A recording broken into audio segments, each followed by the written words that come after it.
اوكي الوغ هاد التيست هذا ولا هاد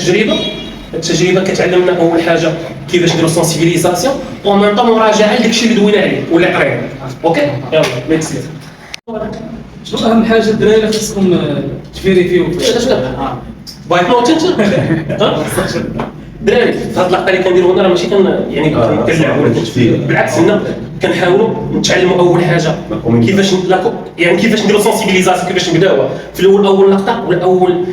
يعني خطوه باش تستانسوا ويكون واحد الكونتاكت واحد الفيدباك بيني، حيت اهم حاجه هو ديك الفيدباك. دير ديك الورم في الاول كتسخن على الناس اللي باش هما يتفاعلوا معاك ويكون واحد الفيدباك ويرياجيو. الوغ في الاول كتسولهم يعني واش عندكم فكره على هذا الموضوع اللي غندوي مثلا الارمي، واش عندكم فكره على الارمي، واش عمركم بستوها، شنو العلاقه بين الارمي وبالطرافون موتور، وكتكتشف اون ميم طون انه واش داك الانسان عنده واحد الباكاج،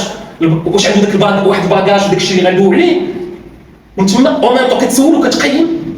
باش انت تعرف كيفاش يكون عندك بريزونطاسيون ولا ديك سونسيبيليزاسيون بطريقه جيده وواصله باش تعرف شكون النوعيه اللي غتخاطبها بهذا السؤال. ماشي في الاول كتدخل السلام عليكم